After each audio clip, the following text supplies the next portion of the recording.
जैसा कि आप सभी को पता है, हाल ही में एक खबर बहुत ही चर्चा का विषय बनी हुई है और वो खबर है भारत के वर्तमान उपराष्ट्रपति डॉक्टर जगदीप धनखड़ के खिलाफ विपक्ष के द्वारा राज्यसभा में अविश्वास प्रस्ताव प्रस्तुत किया गया है। और दोस्तों, चूंकि यह भारत के संसदीय इतिहास में पहली बार हुआ है, तो जब कोई घटना इतिहास में पहली बार घटित होती है तो ऐसे बिंदुओं पर चर्चा करना जरूरी हो जाता है। तो ऐसे ही बिंदु पर आज विस्तार से चर्चा करेंगे और आज की जो क्लास है उस क्लास में हम उपराष्ट्रपति से जुड़ी समस्त जानकारियां विस्तार से चर्चा करने वाले हैं। तो मैं लोकेश डागर आपके अपने यूट्यूब चैनल पॉलिटी गुरुजी के ऑनलाइन प्लेटफॉर्म पर पुनः हाजिर हूं एक नए बिंदु को लेकर। और नया बिंदु है उपराष्ट्रपति को हटाने की प्रक्रिया। उपराष्ट्रपति को हटाने से पहले आज की क्लास में हम विस्तार से जिन बिंदुओं पर चर्चा करेंगे वो है उपराष्ट्रपति से संबंधित महत्वपूर्ण अनुच्छेद। उपराष्ट्रपति से संबंधित भारत के संविधान में जो भी प्रावधान अनुच्छेदों में वर्णित हैं उन पर चर्चा करेंगे। उपराष्ट्रपति को हटाने की प्रक्रिया का आज की क्लास में हम विस्तार से अध्ययन करने वाले हैं और इसके बाद हम जानेंगे उपराष्ट्रपति और राष्ट्रपति के महाभियोग में अंतर। तो आज की जो क्लास है ना, आज की जो वीडियो है उसका पहला बिंदु है उपराष्ट्रपति से संबंधित महत्वपूर्ण अनुच्छेद कि भारत का जो संविधान है वो उपराष्ट्रपति से संबंधित कौन कौन से प्रावधान करता है। तो सबसे पहले जो खबर है वो खबर है भारत के संसदीय इतिहास में पहली बार भारत के उपराष्ट्रपति के खिलाफ अविश्वास प्रस्ताव का नोटिस दिया गया है। क्लियर है। और जैसा कि आपको तस्वीर में देख पा रहे हैं आप, ये है भारत के वर्तमान उपराष्ट्रपति जगदीप धनखड़ जी। कौन है? जगदीप धनखड़ जी हैं। जगदीप धनखड़ की अगर हम बात करें तो ये भारत के, अगर संख्या की दृष्टि से हम जाने तो संख्या की दृष्टि से भारत के 14वें उपराष्ट्रपति हैं और वैसे ये भारत के 16वें उपराष्ट्रपति हैं। क्योंकि आपको पता है दो उपराष्ट्रपति हुए हैं। कौन? एस राधाकृष्णन, एस राधाकृष्णन और मोहम्मद हामिद अंसारी। ये 2 बार उपराष्ट्रपति पद पर सुशोभित हो चुके हैं, मोहम्मद हामिद अंसारी। तो इनका अगर क्रम पूछा जाए तो 16वें और संख्या की दृष्टि से भारत के 14वें उपराष्ट्रपति हैं। और भारत के संसदीय इतिहास में पहली बार कोई उपराष्ट्रपति है जिसके खिलाफ विपक्ष के द्वारा अविश्वास प्रस्ताव का नोटिस दिया गया है। क्लियर है। भारतीय संविधान का अनुच्छेद 63, जब आप देखोगे भारत के संविधान में अनुच्छेद जो 63 है ये वर्णन करता है कि भारत में एक उपराष्ट्रपति होगा। 63 क्या कहता है भाई? भारतीय संविधान का अनुच्छेद 63 कहता है कि भारत में एक उपराष्ट्रपति होगा। और जैसा कि आप सभी को पता है कि ये अगर भारत का दूसरा सर्वोच्च पद, प्रथम सर्वोच्च पद होता है और राष्ट्रपति, और अगर हम बात करें दूसरे सर्वोच्च पद की तो भारत का सेकंड सर्वोच्च पद है उपराष्ट्रपति, वाइस प्रेसिडेंट का। और ये जितने भी प्रावधान हमने लिए हैं उपराष्ट्रपति के संबंध में भारत के संविधान में, इनको हमने ग्रहण किया है यूएसए, अमेरिका से। कहां से ग्रहण किया? अमेरिका से ग्रहण कर लिया है। यह आपका भारतीय संविधान का अनुच्छेद 63 जो भारत में एक उपराष्ट्रपति पद की व्यवस्था के संदर्भ में है कि उपराष्ट्रपति होगा, ऐसा वर्णन करता है भारतीय संविधान का अनुच्छेद 63। नेक्स्ट जो आर्टिकल है उपराष्ट्रपति के संबंध में वो है अनुच्छेद 64। और अनुच्छेद 64 में उपराष्ट्रपति के कार्य और शक्तियों के संदर्भ में विस्तार से वर्णन है, जिसमें 2 महत्वपूर्ण कार्य हैं उपराष्ट्रपति के। कौन से? 2, जिनमें दूसरा जो कार्य है वो अगले अनुच्छेद 65 में भी है। अगर हम बात करें कि उपराष्ट्रपति का सबसे पहला कार्य क्या होगा तो उपराष्ट्रपति राज्यसभा का पदेन सभापति होगा। क्लियर है। अगर आपसे पूछा जाए कि राज्यसभा का पदेन सभापति होगा, ये भारतीय संविधान के कौन से अनुच्छेद में वर्णित है, आपका आंसर हो जाएगा सर अनुच्छेद 64। क्लियर। अनुच्छेद 64 में और क्या क्या मिलता है और भी हम जान लें। देखो, ये जो उपराष्ट्रपति होता है ना, ये उपराष्ट्रपति राज्यसभा का सदस्य नहीं होता है। क्लियर। राज्यसभा का सदस्य नहीं होता है, और जब ये राज्यसभा का सदस्य नहीं होगा तो इसको मतदान का अधिकार भी नहीं होता है। क्लियर है? मतदान का अधिकार नहीं होता है। तो ये क्या काम करता है भाई? ये काम करेगा राज्यसभा के बैठकों की अध्यक्षता। क्या करता है? राज्यसभा की जो बैठकें होंगी उन बैठकों की अध्यक्षता करेगा उपराष्ट्रपति। लेकिन ये राज्यसभा का सदस्य नहीं होता है और पदेन सभापति होता है, इसलिए इसको मत देने का अधिकार नहीं होता है। एक और बिंदु की बात करें, मत देने का अधिकार तो नहीं होता, लेकिन कभी ऐसी समस्या आ जाए और निर्णायक मत देने की बात हो तो निर्णायक मत देने का अधिकार होता है। अर्थात किसी प्रस्ताव पर सपोज करो राज्यसभा के सदस्य हैं 250, 125 ने दिया और दूसरे 125, ये दो गुट हैं। अगर किसी प्रस्ताव पर वोट आते 125 और 125 और अंत में ये राज्यसभा का जो सभापति होता है अपना वाइस प्रेसिडेंट, ये निर्णायक मत देने का अधिकारी हो जाता है। लेकिन अगर ऐसी परिस्थिति नहीं है तो इसको मत देने का अधिकार नहीं होता है, और यह वर्णन करता है अनुच्छेद 64। अनुच्छेद 64 में क्या है? राज्यसभा का पदेन सभापति होगा। कुछ अन्य जो जानकारियां हैं वो आपको बिल्कुल पता होनी चाहिए, जैसे ये राज्यसभा का पदेन सभापति होता है, राज्यसभा का सदस्य नहीं होता है और बैठकों की अध्यक्षता करेगा क्योंकि सभापति होता है। मत देने का अधिकार इसको नहीं होता है, लेकिन अगर कभी निर्णायक मत देने की बात आ जाए तो निर्णायक मत देने का अधिकारी हो जाता है वाइस प्रेसिडेंट। नेक्स्ट आर्टिकल भारतीय संविधान में उपराष्ट्रपति के संदर्भ में आपका है अनुच्छेद 65। अनुच्छेद 65 कहता है कार्यवाहक राष्ट्रपति के रूप में दो कार्य उपराष्ट्रपति के हैं, जिनमें हमने अनुच्छेद 64 में एक कार्य पर चर्चा कर ली है कि उपराष्ट्रपति राज्यसभा के सभापति के रूप में कार्य करेगा, और दूसरा जो कार्य है उपराष्ट्रपति का वो होता है कि अगर किन्हीं कारणों से, अब कारण क्या क्या हो सकते हैं भाई, कि सपोज करो भारत के राष्ट्रपति ने त्यागपत्र दे दिया, तो त्यागपत्र किसे देगा? भारत का राष्ट्रपति। भारत का राष्ट्रपति त्यागपत्र देता है उपराष्ट्रपति को। पहला प्रश्न बनेगा कि भारत का राष्ट्रपति किसको अपना त्यागपत्र सौंपता है? आपका आंसर हो जाएगा सर, उपराष्ट्रपति को भारत का राष्ट्रपति त्यागपत्र देगा। तो त्यागपत्र के कारण पद रिक्त हो सकता है, या उसकी पद पर रहते हुए क्या हो जाए भाई, मृत्यु हो गई हो तो पद रिक्त हो सकता है, और या उसके खिलाफ महाभियोग लग गया हो, महाभियोग की प्रक्रिया के द्वारा हट सकता है। इन तीन प्रक्रियाओं के द्वारा अगर भारत के राष्ट्रपति का पद रिक्त हो जाएगा तो कार्यवाहक राष्ट्रपति के रूप में कार्य करेगा कौन? भारत का उपराष्ट्रपति। क्लियर है? भारत का उपराष्ट्रपति कार्यवाहक राष्ट्रपति के रूप में कार्य करता है। यह है आपका अनुच्छेद 65।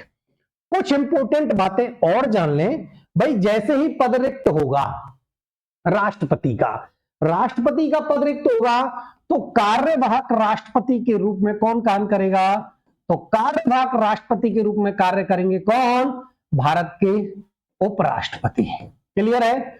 और जैसे ही ये उपराष्ट्रपति भारत के राष्ट्रपति के रूप में कार्य करेंगे तो ये राज्यसभा का पदेन सभापति नहीं रहेंगे, अर्थात ये राज्यसभा के सभापति के रूप में कार्य नहीं कर पाएंगे। क्लियर है? भारत के वो राज्यसभा के सभापति के रूप में कार्य नहीं करते हैं। क्यों नहीं करते हैं? क्योंकि ये कौन हो गए हैं? ये राष्ट्रपति हो गए हैं। तो आपका प्रश्न होगा कि सर कौन राज्यसभा के सभापति के रूप में कार्य करेगा? तो राज्यसभा का उपसभापति कौन बन जाएगा भाई? जो भी राज्यसभा के उपसभापति है वो उपसभापति राज्यसभा के सभापति के रूप में कार्य करेंगे। ये सारा वर्णन है अनुच्छेद 65 में, जो आपको याद होना चाहिए। आप एक बार क्लियर कर लें। अब तक हमने 3 आर्टिकल वाइस प्रेसिडेंट से पढ़े हैं। अनुच्छेद 63 जो उपराष्ट्रपति के पद की व्यवस्था करता है संविधान में, अनुच्छेद 64 जो राज्यसभा के प्रधान सभापति के रूप में कार्य करेगा उपराष्ट्रपति, इसका वर्णन करता है। और अनुच्छेद 65 है कि किन्हीं कारणों से अगर राष्ट्रपति का पद रिक्त हो जाए तो कार्यवाहक राष्ट्रपति के रूप में कार्य करेगा भारत का उपराष्ट्रपति, और यह है आपका अनुच्छेद 65। नेक्स्ट आर्टिकल आता है अनुच्छेद 66 कि उपराष्ट्रपति का निर्वाचन, उपराष्ट्रपति का निर्वाचक मंडल और पद की योग्यता है ना। 63, 64 और 65 ये 3 आर्टिकल। देखो आज की क्लास में हम उपराष्ट्रपति को हटाने की प्रक्रिया का विस्तार से चर्चा करेंगे। उससे पहले मैं थोड़ा आपको आर्टिकल्स इसलिए पढ़ा रहा हूं कि उपराष्ट्रपति से रिलेटेड सारे जो वो है ना आपके अनुच्छेद और जो जो उनके बारे में तथ्य हैं वो सारे आपको याद होने चाहिए। 3 आर्टिकल आज की क्लास में अब तक हमने कवर किया है। नेक्स्ट आर्टिकल है अनुच्छेद 66 जिसमें हम पढ़ेंगे उपराष्ट्रपति का निर्वाचन, निर्वाचक मंडल और उपराष्ट्रपति पद की योग्यताएं क्या क्या रहेंगी। सबसे पहले हम बात करें कि उपराष्ट्रपति का निर्वाचन कैसे होता है। आप सभी को भली भांति पता है कि उपराष्ट्रपति का निर्वाचन बताओ प्रत्यक्ष होता है या अप्रत्यक्ष। तो आपका आंसर होगा सर अप्रत्यक्ष। बताओ जनता द्वारा की जाता है क्या, तो आपका आंसर होगा सर नहीं, जनता के द्वारा प्रत्यक्ष रूप से नहीं होता है। होता है क्या, तो जनता के द्वारा प्रत्यक्ष रूप से नहीं होता है बल्कि अप्रत्यक्ष रूप से होता है। यह है आपका निर्वाचन उपराष्ट्रपति का। इसके बाद हमने 66 में और क्या पढ़ा, तो 66 में हमने देखा था, एक मिनट, निर्वाचक मंडल। क्या है भाई, निर्वाचक मंडल है। निर्वाचक मंडल का मतलब है कि उपराष्ट्रपति के निर्वाचन में कौन कौन भाग लेते हैं। तो संसद के जो दोनों सदन हैं, क्या हैं, संसद के दोनों सदनों के निर्वाचित सदस्य भी भाग लेंगे, दोनों सदनों के निर्वाचित सदस्य भी भाग लेंगे और मनोनीत सदस्य भी भाग लेंगे। यहां आपको बिल्कुल भी कंफ्यूज नहीं होना है, क्योंकि जब आप राष्ट्रपति का इलेक्शन पढ़ते हो ना, तो राष्ट्रपति के निर्वाचक मंडल में मनोनीत सदस्य भाग नहीं लेते हैं, जबकि उपराष्ट्रपति के निर्वाचन में क्या होता है भाई, निर्वाचित भी भाग लेते हैं और मनोनीत सदस्य भी भाग लेते हैं। एक मिनट, है ना। निर्वाचक मंडल में सदनों के निर्वाचित और मनोनीत दोनों सदस्य भाग लेंगे। अब बात करें सर कि राज्य विधानमंडल के सदस्य लेते हैं क्या, तो राज्य विधानमंडल के सदस्य, आप ये नोट लगा सकते हैं क्योंकि राष्ट्रपति और उपराष्ट्रपति में कंफ्यूजन वाली यही एक कंडीशन है, इसमें राज्य विधान मंडलों के सदस्य भाग नहीं लेते हैं। राज्य विधान मंडलों के जो सदस्य हैं वो भाग नहीं लेते हैं। यह है आपका भारतीय संविधान का अनुच्छेद 66 जिसमें उपराष्ट्रपति का निर्वाचन की प्रक्रिया अप्रत्यक्ष रूप से होगा उपराष्ट्रपति का निर्वाचन, और दूसरा है उपराष्ट्रपति का निर्वाचक मंडल जिसमें संसद के दोनों सदनों के निर्वाचित और मनोनीत सदस्य भाग लेते हैं और राज्य विधानमंडलों के सदस्य भाग नहीं लेते हैं। क्लियर है। अब इसमें 66 में और क्या था, तो 66 में था सर पद की योग्यताएं। फिर उपराष्ट्रपति जो पद है ना, उस पद की योग्यताएं क्या हैं। योग्यताएं, पहली योग्यता जो निकल के आती है वो पहली योग्यता आप सभी को पता है, वह भारत का नागरिक हो। भारत का नागरिक होना अनिवार्य है। दूसरी जो योग्यता है, आयु कितनी होनी चाहिए भाई, आयु होती है 35 वर्ष। राष्ट्रपति, उपराष्ट्रपति और राज्यपाल तीनों के लिए जो आयु की सीमा रखी गई है वो है 35 वर्ष। तो उपराष्ट्रपति की आयु क्या होनी है, ये। दूसरा नेक्स्ट जो है वो है राज्यसभा का सदस्य निर्वाचित होने की योग्यता रखता हो। राज्यसभा का सदस्य निर्वाचित होने की योग्यता होनी चाहिए, होने की योग्यता उसके पास होनी चाहिए। और एक जो चौथी योग्यता है वो है उसकी कि वह संसद के किसी सदन, क्लियर है, संसद के किसी भी सदन या राज्य विधानमंडल का सदस्य नहीं होना चाहिए। क्या है, राज्य विधानमंडल का सदस्य नहीं होना चाहिए। ये इंपॉर्टेंट बातें हैं जो आपको उपराष्ट्रपति के योग्यता से याद रखनी है। नहीं होना चाहिए इसका मतलब क्या है? इसका मतलब ये नहीं कि अगर सपोज करो कोई संसद के सदन का सदस्य है या राज्य विधानमंडल का सदस्य है तो वो उपराष्ट्रपति निर्वाचित नहीं हो सकता। बिल्कुल हो सकता है सर, लेकिन उसको सदन की सदस्यता से त्याग पत्र देना होगा। एक और इंपॉर्टेंट बात जो है योग्यता से वो है 20 प्रस्तावक और 20 अनुमोदक होने चाहिए। 20 प्रस्तावक और 20 अनुमोदक होने चाहिए। देखो उपराष्ट्रपति से रिलेटेड एक भी डाउट आपका आज की क्लास में नहीं रहेगा, क्योंकि मैं सीधा अनुच्छेद 67 पढ़ा के इस क्लास को एंड कर सकता था, क्योंकि आज की जो क्लास जिसमें हम विस्तार से चर्चा करेंगे वो तो उपराष्ट्रपति को हटाने की प्रक्रिया है। लेकिन मेरा प्रयास है कि उपराष्ट्रपति से रिलेटेड जितने भी आपके डाउट्स हैं या जितने भी संवैधानिक प्रावधान भारतीय संविधान में किए गए हैं वो सारे के सारे आज की क्लास से मैं आपको क्लियर करवा सकूं। तो दोस्तों 20 प्रस्तावक और 20 अनुमोदक होने चाहिए। किससे भाई? ये होने चाहिए उपराष्ट्रपति के लिए। दूसरी एक अमानत राशि है जो आरबीआई में जमा करानी होती है जमानत के तौर पर, वो 15,000 रुपए की राशि निर्धारित की गई है उपराष्ट्रपति के लिए। ये भी एक इंपॉर्टेंट फैक्ट है जो आपको याद होना चाहिए। नेक्स्ट आर्टिकल है भारत के जो क्लास का, वो है अनुच्छेद 67, जिस पर आज की क्लास में हम विस्तार से चर्चा करेंगे। इसके बाद और भी जैसे उपराष्ट्रपति और राष्ट्रपति के जो महाभियोग द्वारा हटाने की प्रक्रिया है उसके बारे में भी चर्चा करेंगे। अब पढ़ते हैं भाई 67, और 67 कहता है कार्यकाल। क्या कहता है कि भारत का जो उपराष्ट्रपति है ना, उस उपराष्ट्रपति का कार्यकाल कितना होगा? कार्यकाल होगा सर पद ग्रहण की तिथि से 5 वर्ष। क्या होगा? पद ग्रहण की तिथि से 5 वर्ष भारत के उपराष्ट्रपति का कार्यकाल होता है। लेकिन क्या करता है भाई?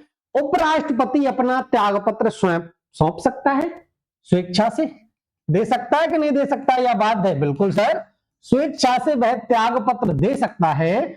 और त्यागपत्र किसको देगा? भारत के राष्ट्रपति को। आपको याद होना चाहिए, देखो जो भारत का राष्ट्रपति है वो अपना त्यागपत्र देगा उपराष्ट्रपति को, और भारत का जो उपराष्ट्रपति है वो अपना त्यागपत्र सौंपता है किसको सर? वो अपना त्यागपत्र सौंपता है राष्ट्रपति को। दोनों आपस में ही क्या देते हैं? त्यागपत्र देते हैं। क्लियर है? तो 66 कहता है कि देखो सामान्यतया कार्यकाल पद ग्रहण की तिथि से उसका 5 वर्ष होगा, लेकिन वह स्वेच्छा से अपना त्यागपत्र सौंप सकता है। और किसको सौंपेगा? राष्ट्रपति को। भारतीय संविधान का अनुच्छेद 67 और 67 का जो सब क्लॉज है बी बताता है महाभियोग के बारे में। 67 का सब क्लॉज बी वर्णन करता है कि उपराष्ट्रपति पर महाभियोग लाया जा सकता है, लगाया जा सकता है। और यही आज की क्लास में हम विस्तार से चर्चा करेंगे, क्योंकि उपराष्ट्रपति को हटाने की प्रक्रिया, तो देखो उपराष्ट्रपति को हटाने की प्रक्रिया का उल्लेख मिलता है भारतीय संविधान के अनुच्छेद 67 के सब क्लॉज बी में, और यह है आपका महाभियोग। अब तक हमने पढ़ा था राष्ट्रपति पर महाभियोग, है ना, लेकिन आज हम पढ़ेंगे सर उपराष्ट्रपति पर महाभियोग, क्योंकि भारत के संसदीय इतिहास में पहली बार कोई ऐसा उपराष्ट्रपति है जिन पर महाभियोग का नोटिस दिया गया है विपक्ष के द्वारा। अब देखो महाभियोग की प्रक्रिया में क्या क्या होता है। तो सबसे पहले 14 दिन पूर्व नोटिस दिया जाना चाहिए, और वो नोटिस दिया जा चुका है। 14 दिन पूर्व नोटिस दिया जाएगा। एक बात है कि जो उपराष्ट्रपति पर महाभियोग है ना, वो केवल और केवल राज्यसभा में पेश किया जाता है। क्लियर? ये भी एक इंपॉर्टेंट फैक्ट है कि किसमें पेश किया जाएगा, तो केवल राज्यसभा में पेश किया जाता है। भारत के उपराष्ट्रपति को अगर आपको हटाना है महाभियोग के द्वारा, तो आप पेश करोगे महाभियोग की प्रक्रिया वो राज्यसभा में। क्यों? क्योंकि भारतीय संविधान का अनुच्छेद 64 वर्णन करता है कि राज्यसभा का पदेन सभापति होगा, है ना, यही तो है। दूसरी बात, जैसे ही राज्यसभा में ये पेश होगा तो राज्यसभा में जो सदस्य हैं, क्या है भाई, राज्यसभा के सदस्यों का साधारण बहुमत से पास होना चाहिए। क्लियर? राज्यसभा के जो सदस्य हैं उनका साधारण बहुमत से पास होना चाहिए और लोकसभा द्वारा उसको सहमति दी जानी चाहिए। लोकसभा द्वारा सहमति प्रदान की जानी चाहिए। यह है भारतीय संविधान का अनुच्छेद 67, जिसमें भारत के उपराष्ट्रपति को हटाने की प्रक्रिया का उल्लेख, कार्यकाल का उल्लेख, पद ग्रहण की तिथि से सामान्यतया 5 वर्ष तक वह पद पर बना रहेगा और उसके बाद वह अगर महाभियोग के द्वारा हटाया जाता है तो देखो 14 दिन पूर्व उसको नोटिस देना होगा। भारत के उपराष्ट्रपति को हटाने का जो प्रस्ताव है वो केवल और केवल राज्यसभा में लाया जाएगा, क्योंकि वो राज्यसभा का पदेन सभापति होता है और इसके बाद उसको राज्यसभा द्वारा साधारण बहुमत से पास किया जाएगा और लोकसभा की सहमति भी आवश्यक होती है। यह है आपका भारतीय संविधान का अनुच्छेद 67। क्लियर है? नेक्स्ट आर्टिकल है अनुच्छेद 68, 68। उपराष्ट्रपति की अवधि की समाप्ति के कारण जो उत्पन्न रिक्ति है उसको भरने के लिए चुनाव। अब देखो, उपराष्ट्रपति की अवधि अर्थात ये कहना चाह रहा है कि उपराष्ट्रपति की अवधि अर्थात 5 वर्ष हो गए हैं, तो जैसे ही 5 वर्ष होंगे तो उसके पद ग्रहण से पहले, है ना, क्या है उसके जो वो समाप्ति है ना, समाप्ति तिथि, पद समाप्ति की तिथि से पहले क्या करा लिए जाएंगे? समाप्ति की तिथि से पूर्व उपराष्ट्रपति के इलेक्शन करा लिए जाएंगे और जब तक भारत का नया उपराष्ट्रपति पद पर नहीं आएगा तब तक यही उपराष्ट्रपति पद पर बना रहेगा। क्लियर है? ये उपराष्ट्रपति की जैसी रिक्ति होगी। अब रिक्ति का कारण एक तो हो सकता है समय पूरा हो गया है, दूसरा कारण हो सकता है भाई उसकी पद पर रहते हुए मृत्यु हो गई है, या उसने स्वयं से त्याग पत्र दे दिया है, या हटाया जा गया है किसके द्वारा? अगर अनुच्छेद 67 में वर्णित प्रक्रिया महाभियोग के द्वारा उसको हटाया गया है तो इन 3 कारणों से पद रिक्ति के संबंध में यथाशीघ्र अर्थात जल्दी से जल्दी इलेक्शन करवा लिए जाने चाहिए और ये वर्णन करता है आपका भारतीय संविधान का अनुच्छेद 68। अनुच्छेद 68 कहता है कि उपराष्ट्रपति का पद अगर रिक्त हो गया है, अगर 5 वर्ष कंप्लीट हो गए हैं, भाई कार्यकाल पूर्ण हो गया है और कार्यकाल पूर्ण होने के कारण पद रिक्त है, तो कार्यकाल समाप्ति से पहले इलेक्शन हो जाने चाहिए और जब तक नया उपराष्ट्रपति आएगा उससे पहले तक, तब तक जो पिछला वाला उपराष्ट्रपति है वो पद पर बना रहेगा। लेकिन त्यागपत्र के कारण, मृत्यु के कारण या महाभियोग के कारण अगर उपराष्ट्रपति का पद रिक्त है तो यथाशीघ्र इलेक्शन करवाने चाहिए और जो भी नया उपराष्ट्रपति होगा वो कितने समय के लिए रहेगा? भाई कितने समय के लिए रहेगा बताओ? वैसे सपोज करो जैसे कोई उपराष्ट्रपति पद पर सुशोभित हैं और उनको 2 वर्ष हो गए हैं, है ना, और 2 वर्ष होने पर मृत्यु के कारण, त्यागपत्र के कारण या महाभियोग के कारण पद रिक्त है, तो क्या 3 वर्ष के लिए नया उपराष्ट्रपति पद पर रहेगा या 5 वर्ष के लिए रहेगा? तो आपका आंसर होगा सर, ये जो उपराष्ट्रपति इलेक्ट होगा ये 5 वर्ष के लिए रहेगा, क्योंकि अनुच्छेद 67 क्या कहता है? अनुच्छेद 67 कहता है कि उपराष्ट्रपति का कार्यकाल 5 वर्ष रहेगा। तो ये शेष अवधि के लिए नहीं अपितु 5 वर्ष के लिए ही उपराष्ट्रपति होगा। ये भी इंपॉर्टेंट फैक्ट है जो आपको याद होना चाहिए। आज की क्लास का एक और आर्टिकल है 69, अनुच्छेद 69। अनुच्छेद 69 में है शपथ, उपराष्ट्रपति की शपथ। उपराष्ट्रपति पद की शपथ का वर्णन भारतीय संविधान का अनुच्छेद 69 करता है ना। शपथ देखो, अगर शपथ के संबंध में आपसे अनुसूची पूछी जाए तो आपका आंसर होगा सर, अनुसूची जो 3 है ना, अनुसूची 3 में पदाधिकारियों की शपथ का प्रावधान है।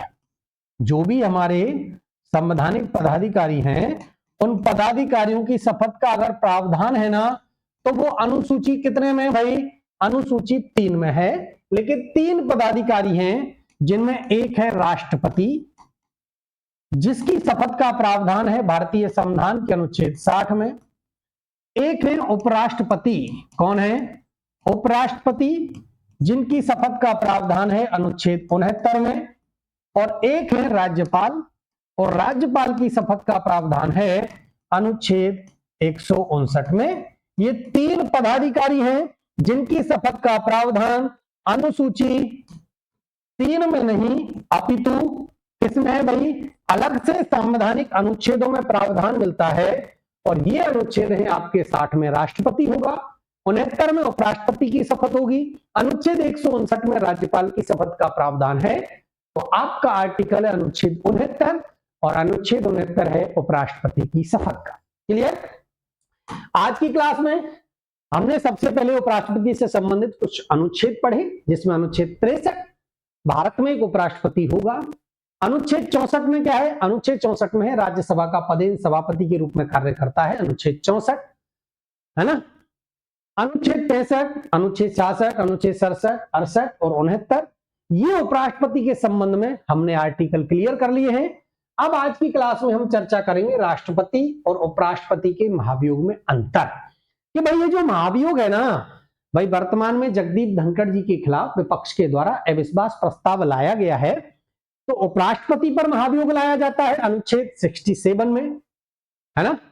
और राष्ट्रपति पर अब महाभियोग की प्रक्रिया का उल्लेख है भारतीय संविधान के अनुच्छेद 61 में। इन दोनों आर्टिकल्स में क्या क्या डिफरेंस है, अंतर क्या है, प्रक्रिया में क्या क्या अंतर है, इस पर एक बार चर्चा करेंगे। राष्ट्रपति, देखो राष्ट्रपति के अगर संवैधानिक प्रावधान की बात करें तो अनुच्छेद 61 में राष्ट्रपति का जो वो है महाभियोग, उसकी प्रक्रिया का उल्लेख है। और उपराष्ट्रपति पर महाभियोग की प्रक्रिया है अनुच्छेद 67 में। दोनों एक तो एक डिफरेंस है। दूसरी, अगर राष्ट्रपति पर महाभियोग लाया जाएगा तो संसद के किसी भी सदन में लाया जा सकता है, अर्थात लोकसभा में भी लाया जा सकता है और राज्यसभा में भी लाया जा सकता है। लेकिन उपराष्ट्रपति पर जब भी महाभियोग आएगा वो केवल और केवल राज्यसभा में आएगा। अनुच्छेद 64 वर्णन करता है कि जो भारत का उपराष्ट्रपति है वो राज्यसभा का पदेन सभापति होता है। क्लियर? अनुच्छेद 64 राज्यसभा का पदेन सभापति होता है। तो अगर उपराष्ट्रपति के खिलाफ आपको महाभियोग लेकर आना है, अविश्वास प्रस्ताव अगर पेश करना है, प्रस्तुत करना है, तो वो केवल और केवल राज्यसभा में आएगा। जबकि राष्ट्रपति पर महाभियोग संसद के दोनों सदनों में से किसी भी सदन में पेश किया जा सकता है। दूसरी बात करें सर पूर्व सूचना की, जैसा कि हमने अभी बताया था आपको कि देखो राष्ट्रपति पर अगर महाभियोग लाया गया है तो कम से कम 14 दिन पूर्व सूचना देनी होगी। और 1/4 सदस्य हैं उनके लिखित सूचना पर ही नोटिस दिया जाएगा राष्ट्रपति को। अर्थात 1/4 जो सदस्य है ना किसी भी सदन के, जैसे मैं बात करूं लोकसभा की, और लोकसभा की जो भी सदस्य संख्या है ना, लोकसभा की सदस्य संख्या का अगर लोकसभा में आया है तो लोकसभा की सदस्य संख्या के 1/4 सदस्य हैं, 1/4 सदस्यों का लिखित होगा, पहले लिखित सूचना होगी। उस लिखित सूचना के बाद राष्ट्रपति को 14 दिन पूर्व आपको नोटिस देना होगा, अर्थात सूचना देनी होगी। ये तो है राष्ट्रपति पर महाभियोग। अब उपराष्ट्रपति पर क्या है? देखो उपराष्ट्रपति पर क्या है, उपराष्ट्रपति को भी 14 दिन पूर्व नोटिस देना पड़ता है। लेकिन ये जो 1/4 सदस्यों की बाध्यता है ना, ये उपराष्ट्रपति पर लागू नहीं होती है। क्लियर है? 1/4 सदस्यों की लिखित प्रस्ताव नहीं होना चाहिए, उपराष्ट्रपति पर लागू नहीं होगा। उपराष्ट्रपति और राष्ट्रपति दोनों को 14 दिन पूर्व सूचना देनी होगी। ये दोनों में समानता है, लेकिन 1/4 सदस्यों की लिखित सूचना होगी। ऐसा पहले 1/4 सदस्यों की लिखित सूचना होगी, उसके बाद 14 दिन पूर्व नोटिस देना होगा, तब तो राष्ट्रपति पर महाभियोग की प्रक्रिया सदन में पेश की जाएगी। लेकिन केवल उपराष्ट्रपति पर महाभियोग की प्रक्रिया पर ये जो दूसरा बिंदु है इसमें पूर्व सूचना वाला 1/4 सदस्यों की पूर्व लिखित सूचना ये लागू नहीं होता है। महाभियोग लाने वाला जो भी सदन होगा राष्ट्रपति पर, वो लोकसभा हो सकता है या राज्यसभा हो सकता है, उसकी जो कुल सदस्य संख्या है उसका 2/3 बहुमत, क्लियर है, 2/3 बहुमत से पास होना चाहिए जिस भी सदन में वो लाया जा रहा है। लेकिन उपराष्ट्रपति पर महाभियोग लाया जाएगा वो केवल और केवल राज्यसभा में लाया जाएगा, और राज्यसभा के तत्कालीन सदस्यों का क्या होना चाहिए भाई, साधारण बहुमत होना चाहिए। अर्थात सपोज करो वर्तमान में राज्यसभा के 200 सदस्य हैं, तो आपके 100 + 1 अर्थात 101 सदस्यों का बहुमत होना चाहिए। क्लियर है ना?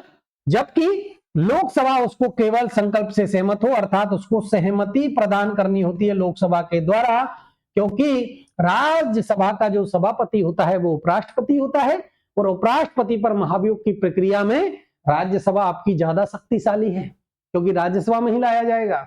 जबकि राष्ट्रपति पर महाभियोग संसद के किसी भी सदन में लाया जा सकता है, और उपराष्ट्रपति पर महाभियोग केवल और केवल किसमें लाया जाएगा, राज्यसभा में लाया जाएगा। आज की क्लास में हमने उपराष्ट्रपति से रिलेटेड जितने भी अनुच्छेद थे, संवैधानिक प्रावधान थे, वो पढ़े। थोड़ा सा आज की क्लास में कुछ जैसे उपराष्ट्रपति से रिलेटेड कुछ इंपॉर्टेंट फैक्ट, जैसे जगदीप धनखड़, वर्तमान में आपको पता है उपराष्ट्रपति कौन है जिनके खिलाफ वो लाया गया है, तो उपराष्ट्रपति हैं जगदीप धनखड़ जी। और जगदीप जो धनखड़ हैं ये कौन से क्रम के, अगर आपसे पूछ लिया जाए तो देखो वैसे 16वें उपराष्ट्रपति हैं, है ना, 16वें उपराष्ट्रपति हैं। और अगर संख्या की दृष्टि से देखा जाए, किसकी दृष्टि से, संख्या की दृष्टि से अगर देखा जाए तो कुछ इंपॉर्टेंट फैक्ट पर भी चर्चा कर लें। संख्या की दृष्टि से 14वें उपराष्ट्रपति हैं। क्या है, 14वें उपराष्ट्रपति हैं। आपको पता होना चाहिए 2 उपराष्ट्रपति हैं, डॉक्टर एस राधाकृष्णन, है ना, एस राधाकृष्णन और मोहम्मद हामिद अंसारी। कौन है, मोहम्मद हामिद अंसारी। ये 2 बार, कितने बार भाई, 2 बार उपराष्ट्रपति रह चुके हैं। और इसीलिए आपको पता होगा वैसे तो 16वां क्रम है, लेकिन संख्या की दृष्टि से 14वें हैं। ये 2 बार उपराष्ट्रपति रहे हैं।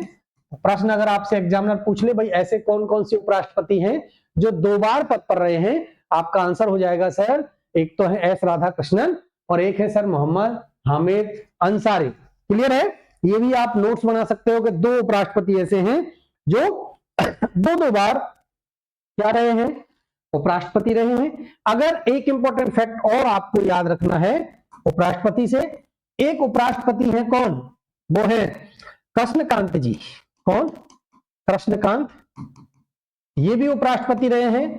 कृष्णकांत एकमात्र ऐसे उपराष्ट्रपति हैं, एकमात्र ऐसे उपराष्ट्रपति हैं जिनकी क्या हुई है भाई, पद पर रहते हुए मृत्यु हुई है। उपराष्ट्रपति जिनकी पद पर रहते हुए मृत्यु हुई है, पद पर रहते हुए मृत्यु हुई है। बहुत अच्छा प्रश्न यहां से एग्जामिनर पूछ सकता है, उपराष्ट्रपति के संबंध में उनमें से कौन सा कथन असत्य है। आपको दे देगा जगदीप धनखड़ जी 16वें नंबर के या 16वें क्रम के उपराष्ट्रपति हैं। एस राधाकृष्णन और मोहम्मद हामिद अंसारी 2 बार उपराष्ट्रपति रह चुके हैं। ऐसे एकमात्र उपराष्ट्रपति जिनकी पद पर रहते हुए मृत्यु हुई है वो कृष्णकांत। और एक इंपॉर्टेंट फैक्ट और है उपराष्ट्रपति से, ये भी आप नोट कर सकते हैं। देखो एक तो एस राधाकृष्णन है ना, एस राधाकृष्णन, मोहम्मद हिदायतुल्लाह, मोहम्मद हिदायतुल्लाह, है ना, और एक है शंकर दयाल शर्मा। कौन है, शंकर दयाल शर्मा। कौन है, शंकर दयाल शर्मा। ये ऐसे उपराष्ट्रपति हैं जो निर्विरोध उपराष्ट्रपति निर्वाचित हुए हैं, है ना, निर्विरोध उपराष्ट्रपति निर्वाचित हुए हैं, उपराष्ट्रपति निर्वाचित हुए हैं। क्लियर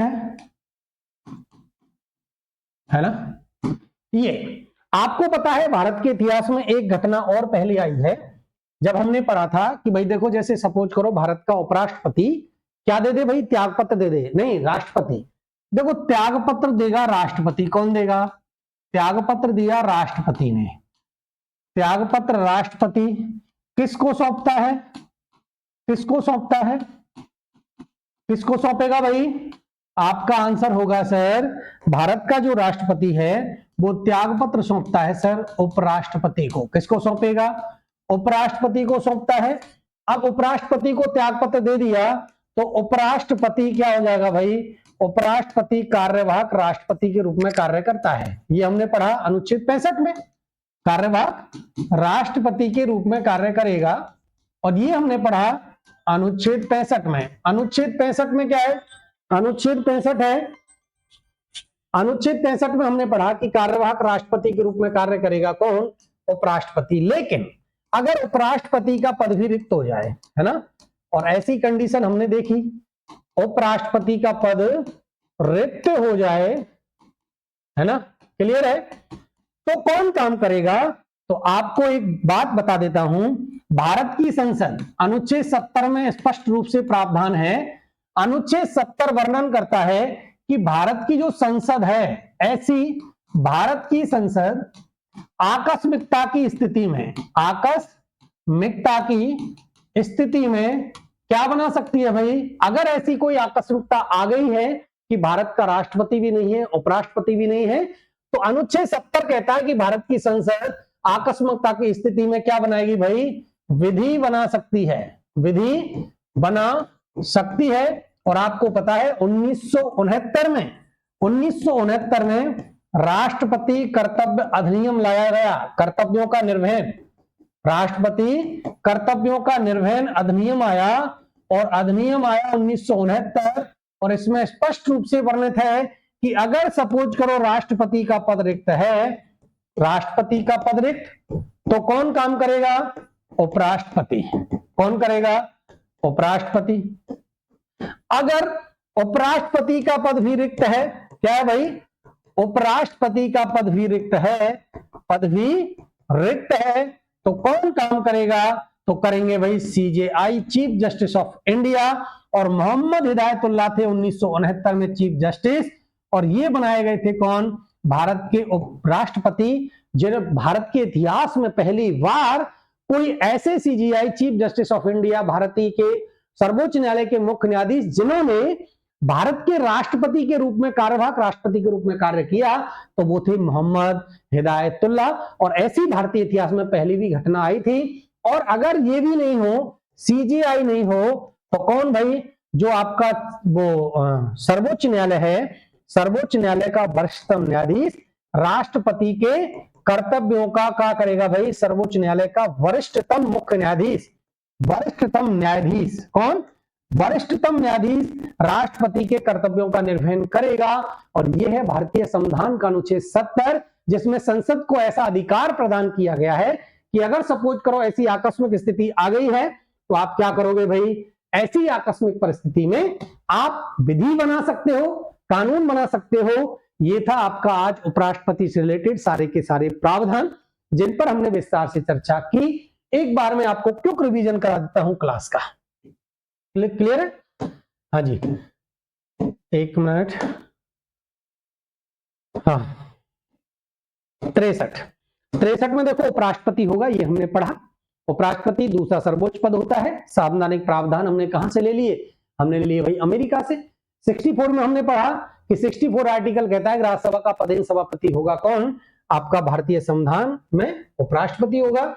दूसरा हमने 65 पढ़ा कि कार्यवाहक राष्ट्रपति के रूप में कार्य करेगा अगर राष्ट्रपति की पद पर रहते हुए मृत्यु हो गई है, स्वेच्छा से त्यागपत्र दे दिया या महाभियोग द्वारा हटा गया है, तो कौन करेगा?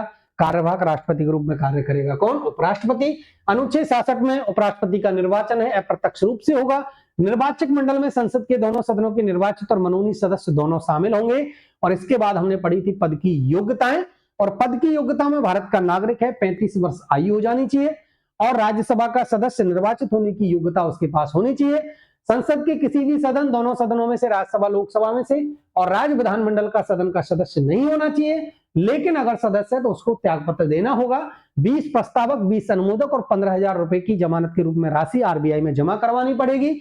67 में हमने पढ़ा कि भाई कार्यकाल, और कार्यकाल सामान्यतया 5 वर्ष होता है, लेकिन कौन कौन सी कंडीशन है? स्वेच्छा से त्यागपत्र सौंप सकता है, दे देगा, है ना। और महाभियोग की प्रक्रिया भारतीय संविधान का अनुच्छेद 67 का सब क्लॉज बी वर्णन करता है कि राष्ट्रपति की तरह उपराष्ट्रपति पर भी महाभियोग लाया जा सकता है, लेकिन महाभियोग 14 दिन पूर्व नोटिस देना होगा। राज्यसभा का सभापति होता है, तो इसलिए केवल और केवल पहले राज्यसभा में पेश किया जाएगा, राज्यसभा का साधारण बहुमत से पास, और उसके बाद लोकसभा में केवल और केवल सहमति है। 68 में हमने पढ़ा था क्या कि राष्ट्रपति की अवधि, अर्थात सपोज करो राष्ट्रपति वो उपराष्ट्रपति पद पर जो भी व्यक्ति है उसका कार्यकाल पूर्ण हो गया है, तो अगले उपराष्ट्रपति का इलेक्शन हो जाएगा, और जब तक अगला उपराष्ट्रपति नहीं आता है, पद ग्रहण नहीं करता है, तब तक वही उपराष्ट्रपति पद पर रहेगा। लेकिन त्यागपत्र के द्वारा, मृत्यु के द्वारा या हटाया गया है तो यथाशीघ्र इलेक्शन करवाए जाएंगे, और जो भी नया उपराष्ट्रपति बनेगा वो केवल शेष अवधि के लिए नहीं, अप टू 5 वर्ष के लिए रहेगा। यह है आपका 68। 69 में हमने पढ़ा था उपराष्ट्रपति की शपथ, जिसमें हमने देखा भाई 69 में उपराष्ट्रपति की शपथ है, 60 में राष्ट्रपति की शपथ है, अनुच्छेद 159 में राज्यपाल की शपथ का वर्णन है। और इसके बाद हमने पढ़ा भाई उपराष्ट्रपति और राष्ट्रपति का जो महाभियोग की प्रक्रिया है उसमें क्या डिफरेंसेज हैं। तो राष्ट्रपति पर जो महाभियोग की प्रक्रिया है वो अनुच्छेद 61 में वर्णन है, जबकि उपराष्ट्रपति पर महाभियोग की प्रक्रिया का 67 में वर्णन मिलता है। उपराष्ट्रपति पर महाभियोग केवल और केवल राज्यसभा में लाया जाएगा, जबकि राष्ट्रपति पर महाभियोग संसद के किसी भी सदन में लाया जा सकता है। राष्ट्रपति पर महाभियोग के लिए आपको 14 दिन पूर्व नोटिस देना होगा। 1/4 जो सदस्य हैं, जो भी सदन ला रहा है उसकी लिखित पूर्व सूचना होगी, और संसद के किसी भी सदन में आएगा, जिस भी सदन में आएगा उसका विशेष बहुमत अर्थात 2/3 बहुमत से पास होगा। उसके बाद दूसरे सदन में जाएगा और वहां भी 2/3 बहुमत से पास होगा। लेकिन उपराष्ट्रपति पर महाभियोग के लिए 14 दिन पूर्व नोटिस देना होगा। लेकिन दूसरी जो बाध्यता है 1/4 सदस्यों वाली, वो उपराष्ट्रपति पर महाभियोग पर लागू नहीं होती है। उपराष्ट्रपति पर जो महाभियोग लाया जाएगा वो केवल और केवल किस पर लाया जाएगा भाई, राज्यसभा में लाया जाएगा, और राज्यसभा का साधारण बहुमत है, और लोकसभा में मात्र केवल और केवल क्या है भाई, केवल और केवल सहमति है। आज की क्लास में बस इतना ही। मिलता हूं कुछ नए कंटेंट के साथ नेक्स्ट वीडियो में, तब तक के लिए आप सभी को बहुत बहुत धन्यवाद।